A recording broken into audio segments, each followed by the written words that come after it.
শোণিতপুৰ জিলা সমিতি আৰু বালিপৰা আঞ্চলিক সমিতিৰ উদ্যোগত 5 দিনীয়া কাৰ্যসূচীৰে বালিপৰা আঞ্চলিকৰ এই মহান ঐতিহ্যমণ্ডিত বালিপৰা সমন্বয় ক্ষেত্ৰত তেওঁলোকৰ যি অধিৱেশন পাতিছে এই অধিৱেশন সাফল্যমণ্ডিত হ'ব লাগে আৰু বিহু শিল্পী সংস্থা অসম আৰু বালিপৰা আঞ্চলিকৰ শিল্পী সন্থাৰ এটি সপোন আছে যে অসমৰ বিভিন্ন প্ৰান্তত বৰ্তমান সময়ত যিসমূহ অৱহেলিত আমাৰ শিল্পী আছে প্ৰত্যেক শিল্পীক আমি আমাৰ মাজলৈ আনি তেওঁলোকৰ উপযুক্ত মৰ্যাদা আৰু তেওঁলোকৰ উন্নত চিকিৎসা যিবোৰ ৰোগী আছে প্ৰত্যেক ব্যৱস্থা কৰিবৰ কাৰণে আমি অসম চৰকাৰক দাবী জনাইছোঁ। নমস্কাৰ, সমূহ অসমবাসী ৰাইজলৈ আগন্তুক ৰঙালী বিহুৰ বিহু শিল্পী সন্থাৰ তৰফৰ পৰা ওলগ যাচিছোঁ।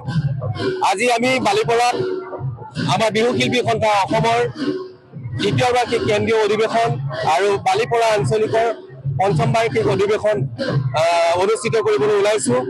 আৰু তাৰে আজি আমাৰ প্ৰথম কাৰ্যসূচী, আজি 19 মাৰ্চৰ প্ৰথম কাৰ্যসূচী পতাকা উত্তোলন ইতিমধ্যে হৈ গৈছে। আৰু এতিয়া আমি আমাৰ বিহু শিল্পী সন্থা অসমৰ আমি শোভাযাত্ৰা কৰিবলৈ ওলাইছোঁ। আৰু আজি আমাৰ লগত বিহু শিল্পী সন্থাৰ শিল্পীসকলৰ লগতে বালিপৰাৰ বিভিন্ন জিলাৰ পৰা, বিভিন্ন অঞ্চলৰ পৰা, বিভিন্ন স্থানৰ পৰা আহি ৰাইজসকল আমাৰ লগত সহযোগ কৰিছে। আমি নথৈ আনন্দিত হৈছোঁ।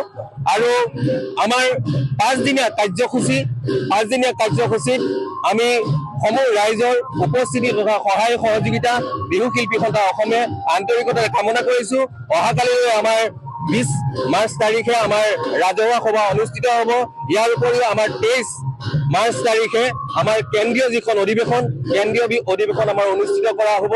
আৰু এই অধিৱেশনতে এই বছৰৰ 2025 বৰ্ষৰ বিহু ৰত্ন যি আমাৰ বঁটা প্ৰদান কৰা হয়, এই বিহু ৰত্ন বঁটা প্ৰদান আমাৰ অনুষ্ঠিত কৰা হ'ব কেন্দ্ৰীয় অধিৱেশনতে।